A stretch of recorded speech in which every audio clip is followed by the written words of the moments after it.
주께로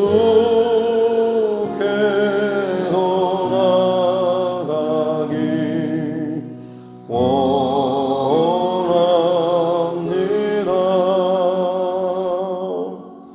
내 고생하는 것 옛 야곱이 돌베개 베고자 갔습니다.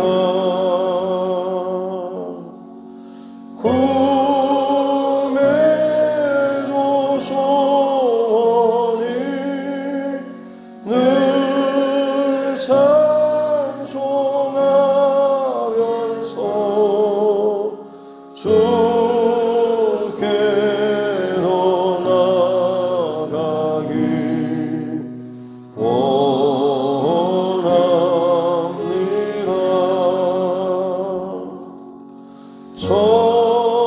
천성에 가는 길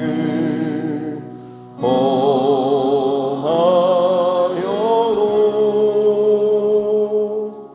생명길 되나니 은혜로다.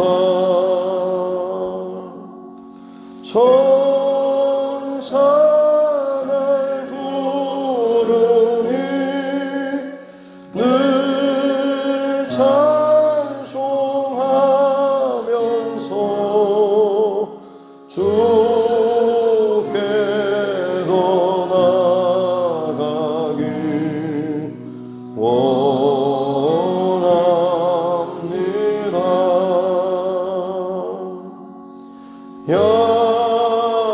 야곱이 삼께여 일어나루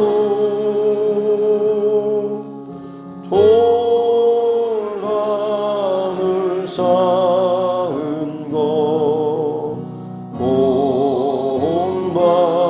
본받아서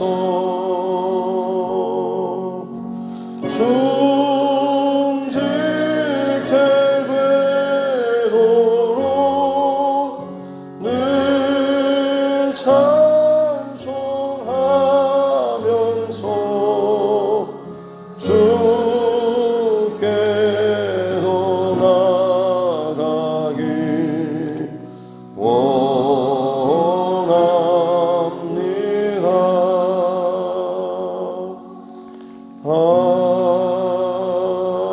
아멘. 찬송가 544장입니다. 찬송가 544장입니다.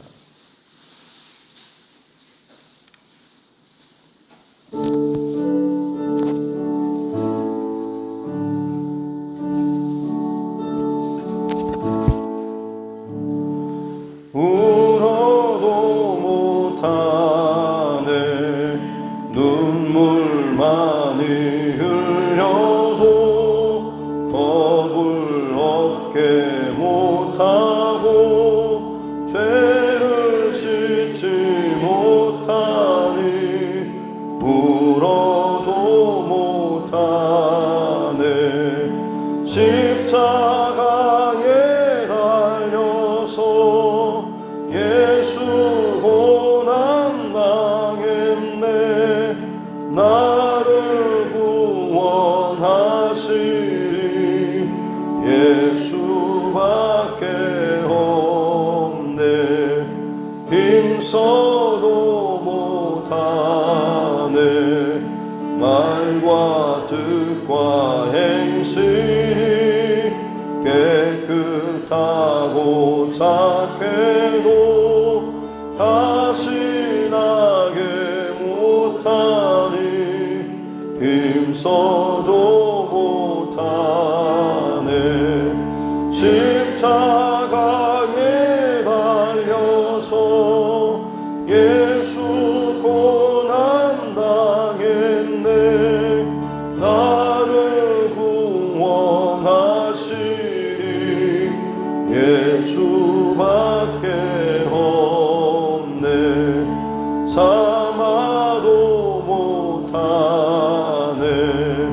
할 수 없는 죄인이 흉한 죄에 빠져서 어찌하니 죽을까 참아도 못하네. 십자가에 달려서 예수 고난 당했네. 나를 구원하시리 예수밖에 없네. 믿으면 되겠네. 주 예수만 믿어서 그 은혜를 힘입고 오직 주께 나가면 영원 삶을 얻네. 십자가에 달려서 예수 고난 당했네. 나를 구원하시리 예수밖에 없네.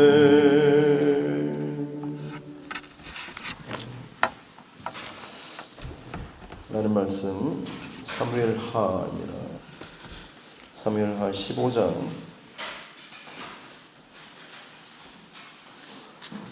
13절부터 마지막 37절 말씀까지입니다. 사무엘하 15장 13절부터 마지막 37절 말씀까지입니다. 같이 함께 합독하도록 하겠습니다. 전령이 다윗에게 와서 말하되 이스라엘의 인심이 다 압살롬에게로 돌아갔나이다 한지라. 다윗이 예루살렘에 함께 있는 그의 모든 신하들에게 이르되 일어나 도망하자. 그렇지 아니하면 우리 중 한 사람도 압살롬에게서 피하지 못하리라. 빨리 가자. 두렵건대 그가 우리를 급히 따라와 우리를 해하고 칼날로 성읍을 칠까 하노라. 왕의 신하들이 왕께 이르되 우리 주 왕께서 하고자 하시는 대로 우리가 행하리이다. 보소서 당신의 종들이니이다 하더라. 왕이 나갈 때에 그의 가족을 다 따르게 하고 후궁 10명을 왕이 남겨두어 왕궁을 지키게 하니라. 왕이 나감에 모든 백성이 다 따라서 벳메르하게 이르러 멈추어 서니 그의 모든 신하들이 그의 곁으로 지나가고 모든 그렛 사람과 모든 블렛 사람과 및 왕을 따라 가드에서 온 모든 가드 사람 600명이 왕 앞으로 행진하니라. 그때 왕이 가드 사람 이때에게 이르되 어찌하여 너도 우리와 함께 가느냐. 너는 쫓겨난 나그네이니 돌아가서 왕과 함께 네 곳에 있으라. 너는 어제 왔고 나는 정처 없이 가니 오늘 어찌 너를 우리와 함께 떠돌아다니게 하리요. 너도 돌아가고 내 동포들도 데려가라. 은혜와 진리가 너와 함께 있기를 원하노라 하니라. 이때가 왕께 대답하여 이르되 여호와의 살아계심과 내 주 왕의 살아계심으로 맹세하옵나니 진실로 내 주 왕께서 어느 곳에 계시든지 사나 죽으나 종도 그곳에 있겠나이다 하니 다윗이 이때에게 이르되 앞서 건너가라 하매 가드 사람 이때와 그의 수행자들과 그와 함께한 아이들이 다 건너가고 온 땅 사람이 큰 소리로 울며 모든 백성이 앞서 건너가매 왕도 기드론 시내를 건너가니 건너간 모든 백성이 광야길로 향하니라. 보라, 사독과 그와 함께한 모든 레위 사람도 하나님의 언약궤를 메우다가 하나님의 궤를 내어놓고 아비아달도 올라와서 모든 백성이 성에서 나오기를 기다리도다. 왕이 사독에게 이르되 보라, 하나님의 궤를 성읍으로 도로 메어가라. 만일 내가 여호와 앞에서 은혜를 입으면 도로 나를 인도하사 내게 그 궤와 그 계신 데를 보이시리라. 그러나 그가 이와 같이 말씀하시기를 내가 너를 기뻐하지 아니한다 하시면 종이 여기 있사오니 선이 여기시는 대로 내게 행하시옵소서 하리라. 왕이 또 제사장 사독에게 이르되 네가 선견자가 아니냐. 너는 너희의 두 아들 곧 내 아들 아히마스와 아비아달의 아들 요나단을 데리고 평안히 성읍으로 돌아가라. 너희에게서 내게 알리는 소식이 올 때까지 내가 광야 마르토에서 기다리리라 하니라. 사독과 아비아달이 하나님의 궤를 예루살렘으로 도로 메어다 놓고 거기 머물러 있으니라. 다윗이 감람산 길로 올라갈 때에 그의 머리를 그가 가리고 맨발로 울며 가고 그와 함께 가는 모든 백성들도 각각 자기의 머리를 가리고 울며 올라가니라. 어떤 사람이 다윗에게 알리되 압살롬과 함께 모반한 자들 가운데 아히도벨이 있나이다 하니 다윗이 이르되 여호와여 오나옵건대 아히도벨의 모략을 어리석게 하옵소서 하니라. 다윗이 하나님을 경배하는 나루턱에 이를 때에 아렉 사람 후세가 옷을 찢고 흙을 머리에 덮어쓰고 다윗을 맞으러 온지라. 다윗이 그에게 이르되 네가 만일 나와 함께 나아가면 내게 누를 끼치리라. 그러나 네가 만일 성읍으로 돌아가서 압살롬에게 말하기를 왕이여 내가 왕의 종이니이다. 전에는 내가 왕의 아버지의 종이었더니 이제는 내가 왕의 종이니이다 하면 네가 나를 위하여 아히도벨의 모략을 패하게 하리라. 사독과 아비아달 두 제사장이 너와 함께 거기 있지 아니하냐. 네가 왕의 궁중에서 무엇을 듣든지 사독과 아비아달 두 제사장에게 알리라. 그들의 두 아들 곧 사독의 아히마스와 아비아달의 요나단이 그들과 함께 거기 있나니 너희가 듣는 모든 것을 그들 편에 내게 소식을 알릴지니라 하는지라. 다윗의 친구 후세가 곧 성읍으로 들어가고 압살롬도 예루살렘으로 들어갔더라. 아멘. 손을 얹고 함께 따라 선포하겠습니다. 하나님은 나를 사랑하십니다. 나는 그 사랑 안에 있습니다. 하나님께서 오늘 나에게 말씀하실 것입니다. 나의 마음은 하나님을 향해 열려 있습니다. 아멘. 철저한 준비로 인해서 압살롬이 드디어 이제 반역 사건을 일으켰습니다. 외할아버지 집에서 거의 한 3년, 그리고 돌아오긴 했지만 얼굴을 못 본 지 2년, 아니 5년이 지나고, 그리고 나서 이제 허락을 받고 활동을 했지만 본격적인 활동은 자신의 주변에 같이 움직일 군사들을 50명, 어떻게 보면 최소 군대 단위이긴 하지만 그것은 이제 사병을 모으고 자기 어떤 군사력이라든지 정치적인 이런 활동을 굉장히 넓혀가는, 특별히 사람들이 왕 앞에 재판하러 오는 그 과정에서 이 압살롬이 중간에서 가로채고, 왕은 이제 몸도 허약하고 이제 힘들고 하니까 여러분들에게 별 관심이 없고 제가 대신 해주겠습니다라는, 어떻게 보면 왠지 다윗 왕을 좀 백성들과 거리를 멀게 하고 거짓으로 이제 깎아내리고 본인이 모든 것을 다 대신 해주겠다라고 하면서 마음을 얻고, 그러면서도 그만큼의 어떤 왕자로서의 권위, 또 주변에 있는 어떤 군사들까지 보면 굉장한 어떤 위치나 힘이 느껴지는데, 고맙다고 또 엎드리면 아이고 나 이럴 게 아니라고 하면서 한 사람 한 사람을 굉장히 따뜻하게 대하고 자기 스스로를 낮추는 듯한 그런 모습을 보입니다.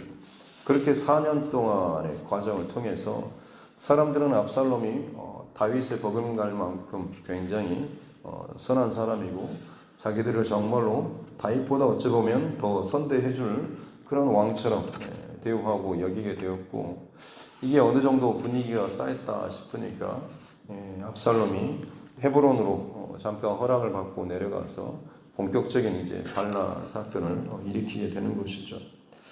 처음에는 그렇게 주변에 있는 사람들로 시작했겠지만 그동안 이 4년 동안 여러 지파들 속에 심겨둔 어떻게 보면 자기 사람들이겠죠. 그들이 각 지파의 어떤 분위기나 마음을 바꾸었을 것이고, 그렇게 압살롬이 왕이 되는 이 반역 사건이 전체적인 걷잡을 수 없는 그런 소용돌이처럼 분위기가 몰아쳤고, 드디어 오늘 이제 13절에 전령이 다윗에게 지금 압살롬의 반역 사건을 알리죠. 어떻게 보면 이제 압살롬이 그 군대 혹은 분위기를 몰아서 예루살렘으로 올라오고 있는 이 소식이 들렸을 것입니다. 다윗은 이제 정신없이 14절에 보면 빨리 도망하자, 급히 가자라고 하면서 도피 계획 또 이 일을 서두르고 있는 그런 모습을 보고 있죠. 어찌 보면 다윗은 예루살렘 성을 거기에서 보호하고 혹은 거기에서 전쟁 싸움을 할 수도 있었겠지만, 그러다 보면 어찌 보면 지금 내전을 겪게 되는 것이고, 또 특별히 이 예루살렘 성 그 나라 혹은 그 땅의 어떤 영적 중심부라고 할 수 있는 바로 이 예루살렘이 망가지거나 혹은 비틀어질 그 염려가 있었기 때문에 다윗은 지금 어떻게 보면 그것을 예루살렘 성을 보호하고자 하는 마음도 있고, 그리고 무엇보다도 나단 선지자를 통하여서 받았던 칼이 내 집에서 떠나지 아니하리라라는 또 그런 이 말씀들을 기억하면서 이 모든 일이 지금 하나님의 어떤 그런 말씀에서 비롯한 것, 심판 그리고 이 채찍 여기에서 비롯한 것임을 알았기 때문에 철저하게 다윗은 지금 그 앞에서 엎드리고 순종하는 그런 모습을 보이고 있는 것이죠. 특별히 이제 16절에 보면 후궁 10명을 남겨두고 지키겠다라고 하는데, 이 부분은 좀 이상한 부분이죠. 본인도 그 자리를 피하면서 더 힘없는 이 후궁 10명을 남긴다라고 하는 것.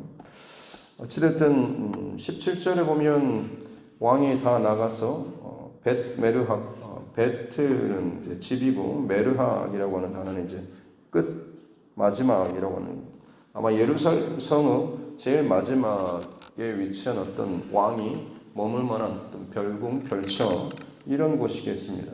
이제 거기에 멈춰서서 다시 한번 저기와 함께 급하게 나온 사람들을 정비하는 거죠. 거기 보니까 18절에 그렛 사람, 그리고 블렛 사람, 그리고 가드 사람 600명.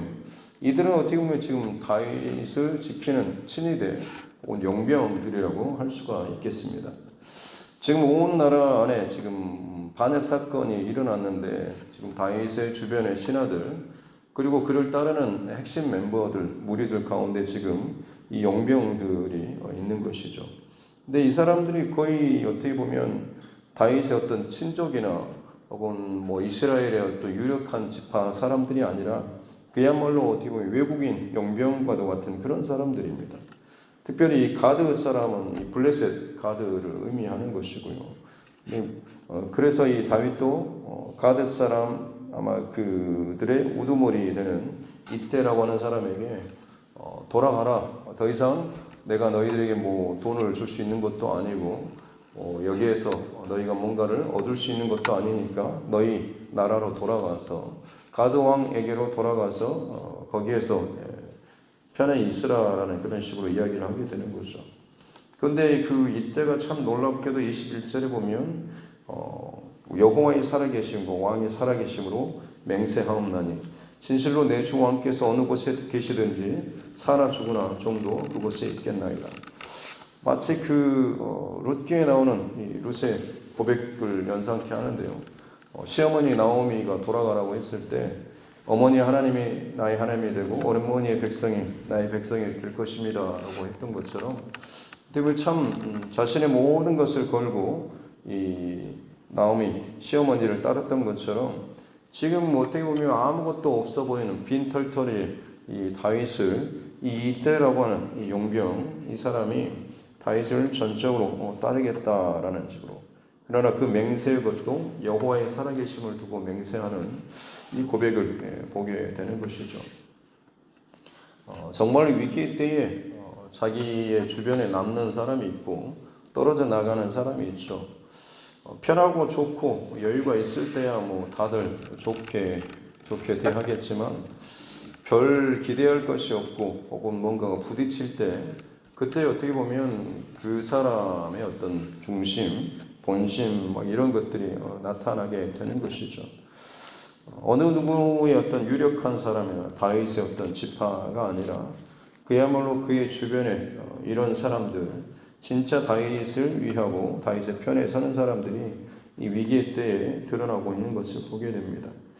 다윗은 어떻게 보면 지금까지 가정 안에 본인이 밧세바와의 범죄 사건 이후로 이어지는 지금 어떻게 보면 가정의 문제가 국가의 문제로까지 크게 번지는 상황들, 그리고 이 모든 출발점에 자신이 하나님 앞에 범죄했던 어떤 그런 기억들, 또 그것이 실제적으로 지금 얼마나 참 끔찍하게 문제로 드러나게 되었는가라고 하는 것을 보게 되었을 것입니다.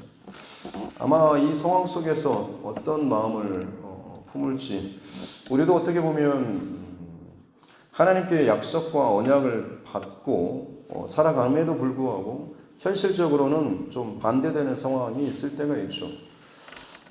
내가 하나님께 기도하고 약속의 말씀을 받고 혹은 어떤 하나님께서 내 걸어가는 길, 앞으로 내 인생의 여정에 주신 어떤 모습에 대해서 분명한 어떤 확신을 가질 수가 있죠. 다윗도 어떻게 보면 하나님께서 기름 부어 세우신 왕이지 않습니까?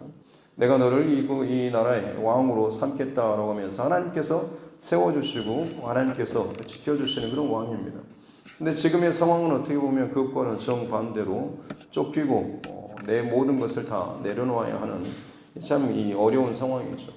칼이 다윗을 향해서 지금 들이대고 있는 상황임에도 불구하고 나는 어차피 하나님께서 지켜주시고 선택해준 사람이야 라고 하면서 그 자리에서 아무것도 하지 않고 그냥 그것만을 붙잡고 있다라고 한다면 결국은 다윗은 죽임을 당할 수밖에 없었겠죠. 하나님께서 우리에게 어떤 믿음의 여정을 이끌어 가시고 허락해 주시고 약속해 주신 것이 분명히 있지만 우리에게 있어서 그 믿음의 길, 또 하나님이 인도하시는 길을 따라감에 있어서 중요한 원칙은 내가 원하는 나의 어떤 그림이나 말씀, 이것만을 붙잡고 이것만이 하나님의 뜻이다라고 붙잡을 것이 아니라 하나님께서 높이실 때와 낮추실 때, 특별히 내리막길을 걸을 때 어떻게 보면 내 스스로를 더 다시 한번 돌아보고 점검하고 또 나의 그릇이 하나님 앞에 어떠한가라고 하는 것을 돌아보고 회개할 수 있는 그런 시간이 저와 여러분에게 있어야 하는 것이죠. 그렇지 않게 되면 왜 하나님 저에게 이런 약속과 말씀 주셨는데 내 현실은 이렇습니까? 왜 풀어주지 않고 왜 더 힘들고 왜 내 지금 어떤 영적인 위치 혹은 사회적인 위치 혹은 내 주변의 관계들이 왜 이렇게 어그러지는 겁니까? 라는 불편한 마음, 해석되지 않는 그런 마음 때문에 오히려 더 하나님께 반감이라든지 아니면 하나님의 뜻에 대한 스스로의 어떤 상처로 인해서 더 이상 신뢰하지 못하는 그런 마음들, 예배하는 자리는 있는 것 같지만 온전한 하나님을 신뢰하면서 걸어가지 못하는 약간은 이중적인 그런 모습으로 신앙생활을 이어갈 수도 있는 것이죠. 다시 말씀드립니다. 하나님께서 내 신앙의 여정 가운데 내리막길을 걷게 하실 때 우리는 사실 어떻게 보면 더 영적으로 깨어서 긴장하고 집중해야 될 때인 것이죠. 다윗은 어떻게 보면 지금 이 일련에 진행되는 모든 사건들, 그리고 정말 자기를 위협할 만큼의 이 상황이 들이닥쳤을 때 그야말로 이제 온 정신을 집중해서 하나님 앞에 집중하고 그 앞에서 자기가 어떻게 해야 되는가라고 하는 것을 보여주고 있죠. 급히 지금 그 예루살렘 성을 비우죠. 이 성읍이 하나님께서 이 나라를 통치하는 영적인 거점으로 허락하셨던 이 성읍을 망치지를 않기를 원했고, 심지어 자신이 그 자리에 왕자를 지금 비우는 상황이 온다고 할지라도 이 성읍을 지키고 싶은 마음이 있는 것이죠. 그리고 그 땅에 후궁을 남겨둔 것은 자신이 지금 도망치는 여정에서 어떤 육체적인 쾌락이라든지 어떤 즐거움, 이것을 지금 자기 안에 지금 담고 혹은 그것을 자기가 안고 가고자 하는 그런 마음이 없는 것입니다. 이것을 자신이 지금 비워내고 있는 것이죠. 그리고 정말로 자신과 함께 이 길을 걸어가는, 다시 한번 어떻게 보면 너무나 살집이라든지 필요 이상으로 많은 것들이 자기 왕이라고 하는 그 주변을 둘러싸고 있었고 자기에게 익숙해 있었던 그것들을 지금 다시 한번 비바람이 몰아치는 듯한 이 상황 속에서 다윗은 점검하는 겁니다. 정말로 같이 다시 한번 내 모든 것을 뼈를 깎는 그 지점으로부터 다시 시작해서 그 길을 함께 걸어갈 수 있는 바로 그런 사람들을 하나님께서 붙여주시고, 그렇지 않는 것들은 철저히 다윗이 지금 비워내고 잘라내고 있는 그런 과정이라고 볼 수가 있는 거죠. 그래서 후궁 10명을 그대로 남겨두죠. 그리고 30절 말씀에 보면 도망쳐가는 이 다윗의 모습을 보면 감람산 길로 올라가는데 머리를 풀고 어떻게 보면 자신을 가장 아름답게 꾸며줄 수 있는 그 머리를 내리고 얼굴을 가리죠. 그리고 맨발로 올라가고 있는 그런 모습입니다. 나는 왕이니까 내 어떤 모습 혹은 나의 어떤 꾸며지는 것들, 편하는 것들, 나는 다리가 힘들어 라고 하면서 왕의 마차를 준비하고 나는 뭐 이거는 꼭 있어야 돼 라고 하면서 그걸 준비하게 하는 이런 모습이 아니죠. 다른 신하조차도 물론 도망치는 과정이지만 맨발로는 아니지만 다윗은 맨발로 지금 그 길을 걸어갑니다. 오히려 더 철저하게 지금 자신이 너무나 어떻게 보면 사울 왕 같은 경우는 내가 왕이야 라고 하는 것을 놓치지 않기 위해서 심지어 하나님의 뜻과 하나님 앞에서 버림받았다라고 하는 그런 말씀을, 심판의 말씀을 들어도 그래도 조사오니 나를 왕 앞에, 사람들 앞에 왕처럼 보이게 해달라고, 옆에서 좀 서 있기만 해달라고 그렇게 사무엘에게 요청했던 이 사울 왕인데, 다윗은 어떻게 보면 지금 이 위기 상황에서 자신의 그 왕됨을 철저하게 다 비워버리죠. 자신을 더 돋보이게 할 수 있는 후궁들 혹은 화려한 의복, 머리 꾸미는 것들, 신발, 옷, 마차 이런 것들 다 내어버리고 있는 그런 모습입니다. 진실로 하나님 앞에 내가 어느 자리에서 어떤 모습으로 출발했는가라고 하는 것을 좀 이 다윗이 원점으로 돌아가고 있는 그런 모습을 보이고 있는 거죠. 그리고 특별히 다윗이 했던 말 가운데 24절부터 보면 사독과 레위 사람, 하나님의 법궤, 하나님의 임재의 상징인 이 법궤를 이 제사장 무리들이 지금 같이 다윗과 함께 동행하고자 했을 때 다윗은 돌려보내죠. 그리고 나서 이 다윗이 했던 말이 25절입니다. 하나님의 궤를 성읍으로 도로 메어가라. 만일 내가 여호와 앞에서 은혜를 입으면 이라고 하고 있죠. 다윗은 지금 무엇보다도 가장 중요한 게 무엇인지를 알고 있죠.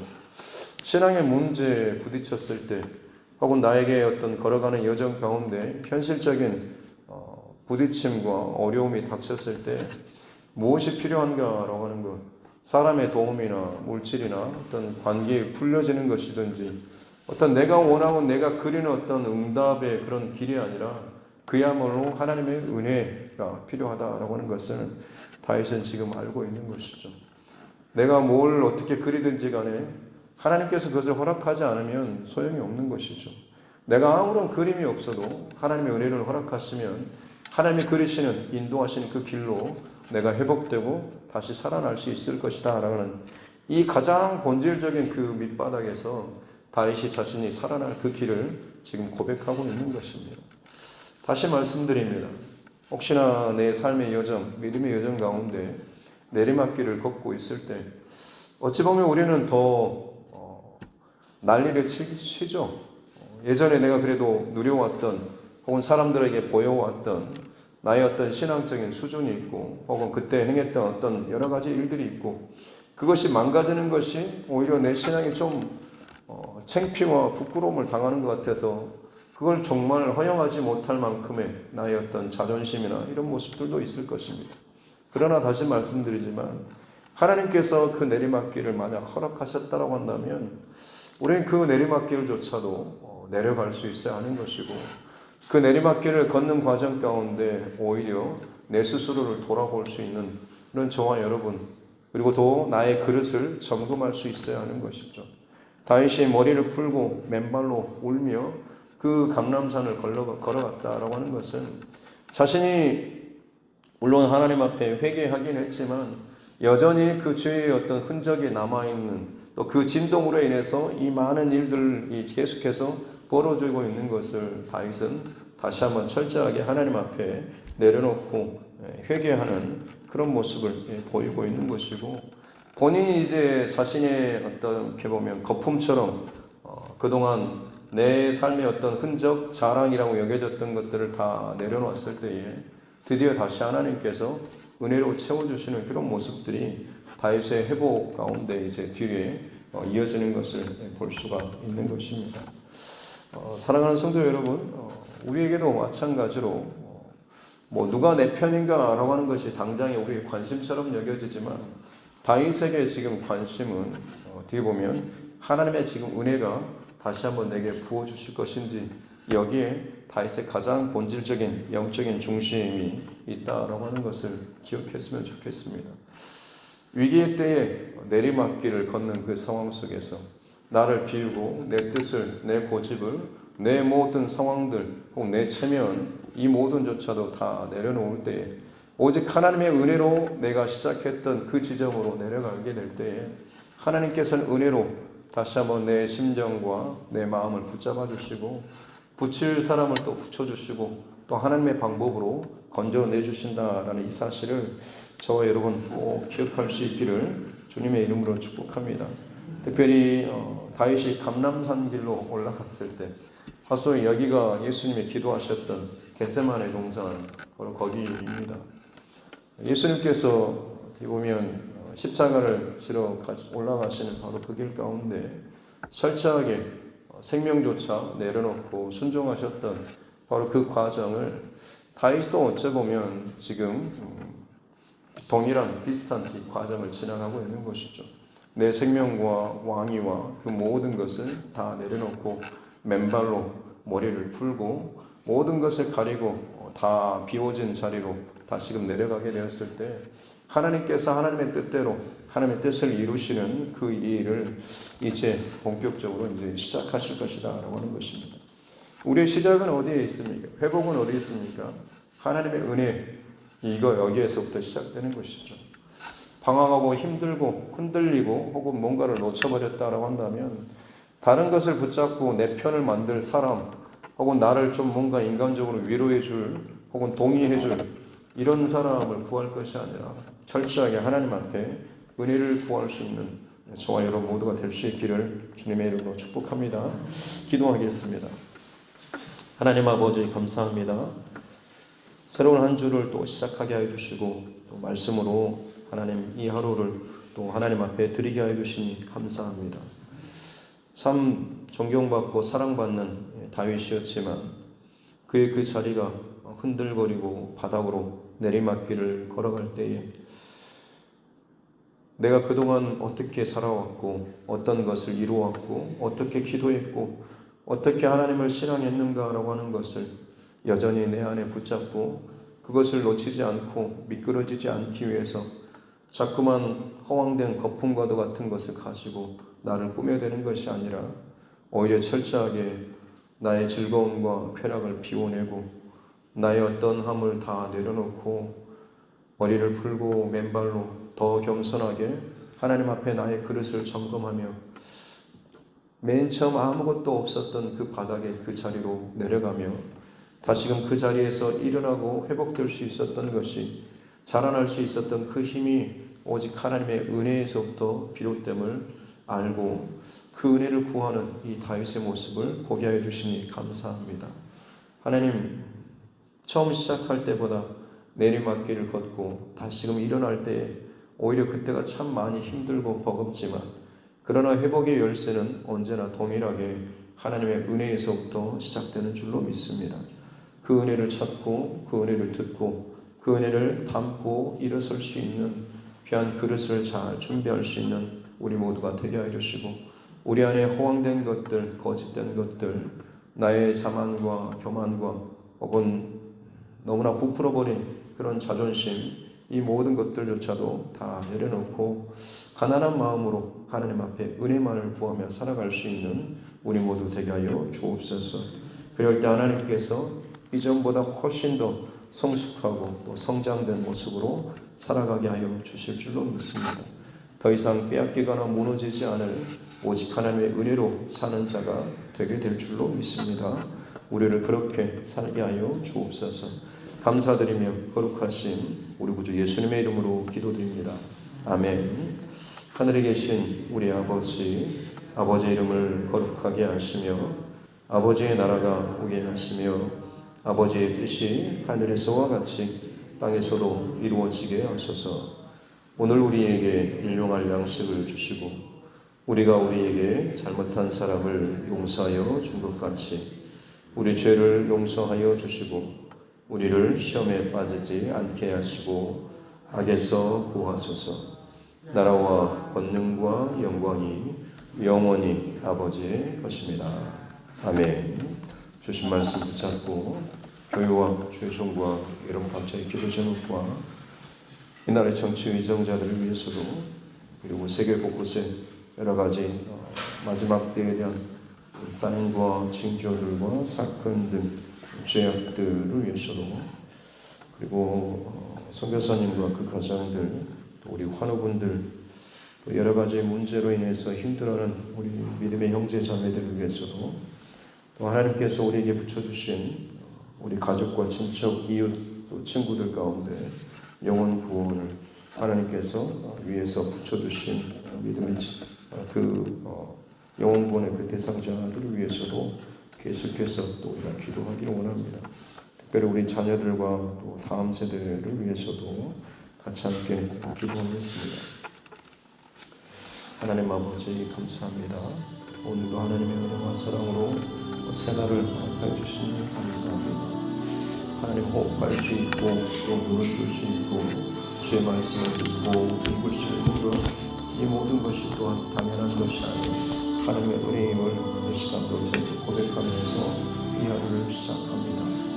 하나님 참 못들어진 왕 다윗 더 이상 그에게 견줄 만한 또 그에게 뭔가를 들이댈 만한 것이 없을 정도로 사방의 모든 대적을 다 멸하고 가장 높은 정점에 이르렀던 다윗이지만 그의 마음이 교만하고 영적으로 방심한 그 틈을 타서 사단마귀가 그로 하여금 참 끔찍한 죄를 짓게 하고 이제서야 그 죄의 값을 치르게 하여 주시고 하고 또 그 죄의 흔적이 여전히 자신의 삶과 또 온 나라 가운데 끊임없이 일어나는 이 안타까운 모습 그럴 때의 다윗이 정말로 더 하나님 앞에 진정으로 무엇을 또 붙잡고 무엇을 그 안에 지켜야 할 것인가라고 하는 것을 다시 한번 깨닫고 보여주는 이 모습을 또 보게 하여 주시니 감사합니다.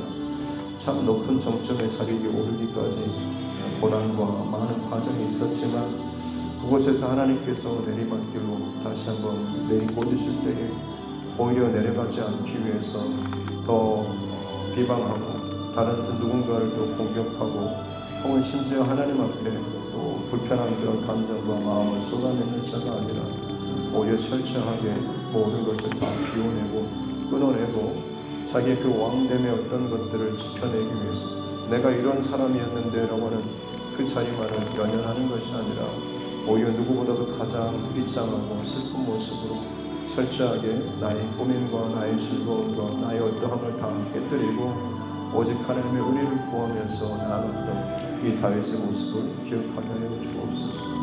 우리 예수님께서 겟세마네 동산에서 그 땀방울이 핏방울이 되도록 기도하셨던 주님의 그 생명까지도 다 내어놓고 아버지의 뜻대로 되기를 원하셨던 그 기도로 나아가셨던 우리 예수님의 모습을 우리가 기억하고 하나님 우리 또한 마찬가지로 하나님께서 내리막길을 걷게 하시는 것 그 속에서 여전히 하나님의 뜻은 있음을 알게 해주시고 나의 힘들고 어렵고 참 힘이 빠지는 혹은 마치 디딜 그 발이 더 이상 우리에게 밟히지 않을 정도로 너무나 허황된 혹은 허망한 그 길을 여러 걸어가고 있다고 할지라도 그 내리막길을 걷는 것 가운데도 여전히 하나님의 뜻은 분명히 있다라고 하는 것을 깨닫고 오직 더욱더 나를 비우고 나를 끊어내고 내 화려한 것들을 다 끊어내고 오직 하나님의 은혜에만 집중하며 나아갈 수 있는 귀한 시간을 되게 하여 주옵소서. 철저하게 더 회개하게 해주시고 내 안에 있는 내 영적인 그릇을 점검하며 혹시나